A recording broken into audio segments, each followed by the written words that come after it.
दोस्तों आज की कहानी हमारे साथ शेयर की है विजय जी ने। इनका मैं तहे दिल से धन्यवाद करता हूँ। दोस्तों अगर आपके पास भी कोई कहानी है या फिर आपकी कोई बीती घटना है तो हमारे साथ जरूर शेयर करें हमारे दूसरे चैनल नेटवर्क 33 व्लॉग के कमेंट बॉक्स में। तो चलिए बढ़ते हैं आज की एक और कहानी की ओर। दोस्तों रात के पसरे सन्नाटे में अगर आपको बीच सड़क पर कोई बच्चा दिख जाए जिसकी आंखें पूरी तरह से लाल हों और जब वो एक झटके से आपके पास आ जाए तो फिर उस वक्त आपका क्या हाल होगा, ये तो वही बता सकता है जिसके साथ ये हादसा हुआ है। दोस्तों ऐसा ही एक हादसा विजय जी के साथ घटा था जिनकी खौफनाक दास्तां सुनकर आपके भी रोंगटे खड़े हो जाएंगे। तो चलिए जानते हैं विजय जी की ये घटना और भी विस्तार से। दोस्तों मेरा नाम विजय है और मैं कालतारा जिला का निवासी हूँ। ये घटना मेरे साथ आज से तकरीबन 2 साल पहले घटी थी। उस दिन बुधवार का दिन था और मैं ऑफिस में अपने काम को लेकर काफ़ी ज़्यादा स्ट्रेस में था। वो क्या था कि मेरा एक साथी आज छुट्टी पर था, जिस वजह से काम का ज़्यादा लोड होने की वजह से मैं अपना काम तय समय पर नहीं कर पाया। और फिर जब मैंने सिगरेट जलाते हुए बाहर जाकर देखा तो अंधेरा काफ़ी हो गया था, यानी कि रात के यही कोई 11:45 का वक्त था। समय को देखते हुए मैंने अपना सामान बटोरा और कैब बुकिंग करके निकल पड़ा अपने घर की ओर। काम की वजह से दिमाग तो मेरा पहले से खराब था, पर क्या मालूम था कि अभी एक और मुसीबत गले पड़ने वाली है। अभी मुझे अपने काम को लेकर काफ़ी थकान महसूस ही हो रही थी और गाड़ी भी काफ़ी दूर निकल आई थी कि तभी पता नहीं अचानक ही कैब ड्राइवर के फ़ोन की रिंग बजी और जब उसने फ़ोन उठाकर बात की तो वो एकदम से घबरा गया और गाड़ी जगह पर ही रोक दी। उसके बात करने के हाव भाव से पता चल रहा था कि बात कुछ ज़्यादा ही गंभीर है। फिर कुछ देर बात करने के बाद उसने मुझसे माफ़ी मांगते हुए कहा, माफ़ी चाहता हूँ सर, मैं आपको घर तक नहीं छोड़ पाऊँगा, मुझे अभी जाना होगा। वो क्या है कि मेरे भाई का रोड एक्सीडेंट हो गया है और वो बहुत ही ज़्यादा गंभीर है। ड्राइवर की बात सुनते मैंने उससे तुरंत ही कहा, अरे भाई पर मैं इतनी रात को और वो भी सुनसान सड़क पर अकेला घर कैसे जाऊँगा। मैंने उस ड्राइवर से बहुत ही मिन्नतें की पर उस ड्राइवर ने मेरी एक ना सुनी और वो मुझे उस सुनसान रोड पर अकेला ही छोड़कर चला गया। तभी मैंने अपनी निगाहें चारों ओर दौड़ाई पर मुझे दूर दूर तक कोई भी वाहन आता जाता दिखाई नहीं पड़ रहा था। खैर तभी मैंने अपने दोस्त राहुल को फ़ोन लगाना ही ठीक समझा क्योंकि उसका घर वहीं पास में पड़ता था, पर रात ज़्यादा होने की वजह से उसने मेरा फ़ोन ही नहीं उठाया।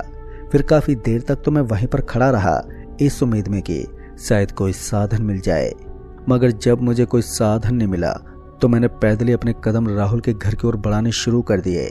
उस रात के सन्नाटे में सिवाय मेरे कोई दूसरा मौजूद नहीं था। मेरी हिम्मत तो नहीं थी अकेले में ऐसे सन्नाटे भरे रोड पर चलने की, पर मैं यहाँ कब तक ऐसे खड़ा रहता। दोस्तों अब ये मेरे लिए एक नई मुसीबत खड़ी हो गई थी। एक तो मैं पहले से ही काफ़ी परेशान था और बची कुची कसर उस कैब ड्राइवर ने पूरी कर दी थी। खैर मैं किलसते हुए अपनी मंजिल यानी कि अपने दोस्त राहुल के घर की ओर पैदल ही चल पड़ा। अभी मैं मेन सड़क से वहीं के एक शॉर्टकट सर्विस रोड पर कुछ दूर पहुंचा ही था कि तभी मेरी नज़र सामने लाल लाल चमकती हुई एक चीज़ पर गई। पहले तो मैं सोचने लगा कि आखिर ये है क्या, पर जब मैं उसके थोड़े नज़दीक गया तो मेरे पैरों तले ज़मीन खिसक गई। मेरी सांसें ऊपर नीचे होने लगी और मेरे दिल में धड़क रही धड़कनों ने रफ्तार पकड़ ली। दरअसल दोस्तों वो चीज़ कोई और नहीं बल्कि एक छोटा सा बच्चा था जिसकी उम्र यही कोई 6 से 7 साल की होगी, पर पता नहीं क्यों उसकी आंखें पूरी तरह से लाल थी और उसकी आंखों से एक लाल रंग की रोशनी निकल रही थी। पता नहीं ये क्या बला खड़ी थी मेरे सामने, मुझे समझ में ही नहीं आ रहा था। तभी मैंने अपने कदम पीछे हटाने शुरू कर दिए, पर जैसे मैंने अपने आप को वहां से हिलाना चाहा कि तभी वो बच्चा एकदम से मेरे पास आ गया और मेरा हाथ पकड़ लिया। पर जैसे उस बच्चे ने मुझे छुआ कि मुझे एक जोरदार झटका लगा, मानो मेरे अंदर कोई बिजली का करंट दौड़ गया हो। इससे पहले कि मैं उस बच्चे से अपना हाथ छुड़ाता कि तभी उसने मुझे हाथ से जोर से धक्का दिया। वो धक्का इतना जोर का था कि मैं एक पेड़ से जा लगा और पेड़ से टकराते मैं नीचे गिर पड़ा। टकराने की वजह से मेरा सर एक बार के लिए तो पूरी तरह से झन्ना गया और कुछ देर तक मैं वहीं नीचे पड़ा रहा। फिर जब मेरा सर कुछ देर के बाद थोड़ा शांत हुआ, यानी कि मेरा झन्नाया हुआ सर ठीक हुआ, तो मैं अपने आप को संभालते उठा और जब मैंने सामने देखा तो वो बच्चा वहीं सामने खड़ा मुझे गुस्से भरी निगाहों से घूर रहा था। उसके गुस्सैल स्वभाव को देखते हुए मैं समझ गया कि ये मुझे मारने की फिराक में है, और साथ ही ये भी समझ गया कि ये कोई आम बच्चा नहीं बल्कि कोई शैतानी ताकत है जिसके चंगुल में मैं फंस गया हूँ। इससे पहले कि वो बच्चा मुझे कोई और चोट पहुंचाने की कोशिश करता कि तभी मैं वहां से धीरे से लड़खड़ाते हुए उठा और लड़खड़ाते हुए ही वहां से दौड़ने लगा। पर मेरा दौड़ना या ना दौड़ना बराबर ही था, क्योंकि जब मैं दौड़ रहा था कि तभी वो बच्चा फिर से मेरे सामने आकर खड़ा हो गया। तभी उस बच्चे यानी कि शैतान ने फिर से मेरा हाथ पकड़ा और जोर से चीखने चिल्लाने लगा। पर उसकी चीख इतनी भयानक थी कि उस सन्नाटे भरी रात में मेरे कान में भी दर्द उठा। मैं किसी भी तरह से अपने आप को उस बच्चे से छुड़ाने की कोशिश कर रहा था, लेकिन उसकी पकड़ इतनी मजबूत थी कि मैं अपने आप को छुड़ा ही नहीं पाया। तभी उस बच्चे ने मुझे एक हाथ से उठाकर जोर से पटक दिया और मेरे पांव को पकड़कर खींचने लगा। अब वो मुझे घसीटते हुए उस सुनसान जगह पर एक कुएं के पास ले आया। देखने में वो कुआं बहुत ही पुराना लग रहा था और मैं समझ गया था कि ये बच्चा मुझे लगता है इस कुएं में ही डालने वाला है, यानी कि अब मेरा बचना नामुमकिन था। तभी मैं जोर जोर से चीखने चिल्लाने लगा, ये सोच कर कि शायद यहाँ कोई आसपास होगा तो वो मेरी मदद के लिए आ जाए, मगर इस वक्त मेरी मदद करने वाला यहाँ पर कोई भी नहीं था। तभी वो बच्चा मुझे घसीटते हुए उस कुएं की मुंडेर पर ले आया, और जैसे वो बच्चा मुझे कुएं की मुंडेर तक लाया कि तभी मैंने उसके हाथ में दांत से जोर से काटा।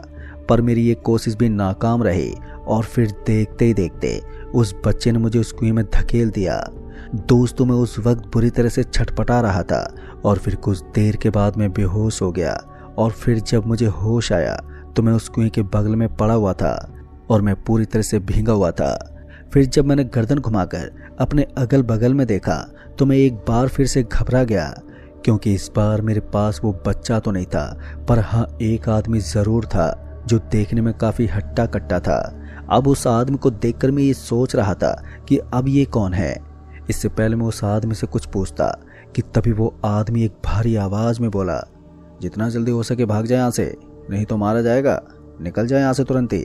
और ये कहते हुए वो आदमी पता नहीं एकदम से कहीं गायब हो गया।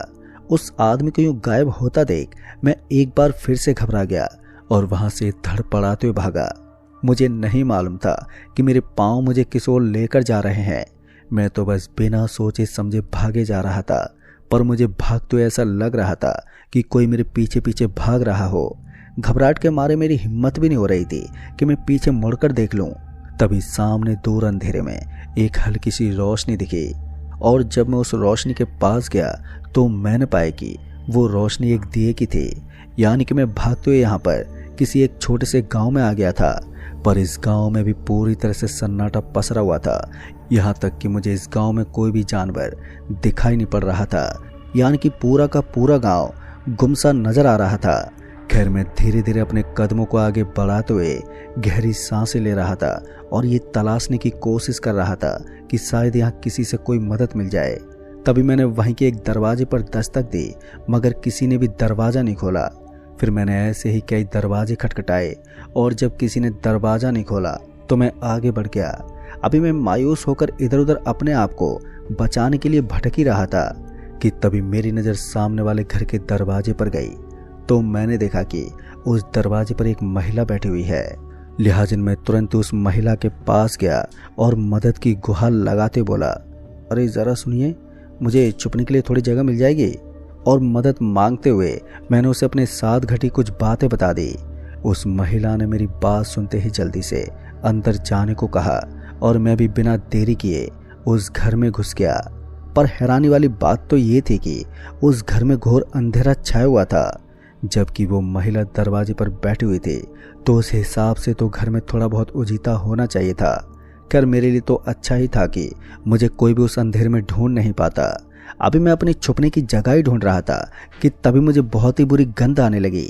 वो गंध इतनी तेज आ रही थी कि अब मेरा रुकना भी दुश्वार हो रहा था और उस घोर अंधेरे में मुझे कुछ भी दिखाई नहीं दे रहा था जिससे मैं ये पता कर सकूं कि वो गंध आखिर है किस चीज की। पर ऐसा लग रहा था जैसे कोई मांस सड़ रहा हो। लिहाजन मैं किसी तरह उस वक्त उसी जगह पर उस अंधेरे में छुपा रहा और अपने आप को संभाले हुए था। अभी मैं वहीं पर खड़ा इधर उधर ही देख रहा था कि तभी मुझे किसी के पैरों की पायल की आवाज़ सुनाई दी। और पायल की आवाज़ सुनते ही मैं समझ गया कि ये आवाज़ किसी और की नहीं बल्कि उसी महिला की पायल की आवाज़ है जो इस घर की दहलीज पर बैठी हुई थी। फिर इसी बीच घर के एक कमरे में अचानक ही थोड़ा सा उजाला हुआ तो मैं न पाए कि वो महिला उस घर में कुछ कर रही है, पर क्या ये तो मुझे नहीं मालूम। लेकिन हाँ, अब जो मुसीबत मेरे सामने खड़ी होने वाली थी उससे तो साफ जाहिर हो गया था कि मैं यहाँ पर सीधे काल के मुंह में आ गया हूँ। क्योंकि दोस्तों, अभी जिस महिला को मैंने देखा था वो महिला नहीं बल्कि वो एक चुड़ैल थी जिसका रंग रूप अब पूरी तरह से बदल गया था। उसका ये भयानक रूप देखते ही मेरी जान हलक में आ गई थी। समझ में नहीं आ रहा था कि मैं अब क्या करूं। पहले से मैं एक मुसीबत से जूझ कर आया था और अब ये एक और नई मुसीबत सामने खड़ी हो गई थी। पता नहीं आज मैं किसका मुंह देखकर निकला था जिस वजह से मेरे साथ ये सब हो रहा है। खैर, उस वक्त मैंने हिम्मत से काम लिया और धीरे धीरे अपने कदमों को आगे बढ़ाने लगा। इससे पहले वो चुड़ैल मुझे देख लेती कि मैं चुपचाप उस घर से बाहर निकल आया और फिर मैंने तेज दौड़ लगाई और सीधा जा पहुंचा एक खेत में। तभी मैंने रुककर एक गहरी सांस ली और जब इधर उधर देखा तो मैं न पाई कि काफी दूर आग के पास कोई बैठा हुआ है। उसे आग के पास देखकर मैं ये तो समझ गया कि वो कोई शैतान तो नहीं हो सकता, क्योंकि आग के पास ऐसी चीजें बिल्कुल भी नहीं जाती। लिहाजा मैं बिना किसी देरी के उस जगह पर जा पहुंचा जहां पर उस आदमी ने आग जला रखी थी। मुझे देखते उस आदमी ने कहा, अरे भाई, तुम इतनी रात को कहां से आ रहे हो? तभी मैंने हाँफते हुए अपने साथ बीती हर एक घटना के बारे में बताया तो वो भी एक पल के लिए घबरा गया। तभी उस आदमी ने मुझे शांत करते हुए कहा, देखिए, वो एक चुड़ैल है। किसी समय वो किसी अच्छे इंसान की पत्नी हुआ करती थी और उसका एक बेटा भी था, पर वो बहुत ही गंदी महिला थी।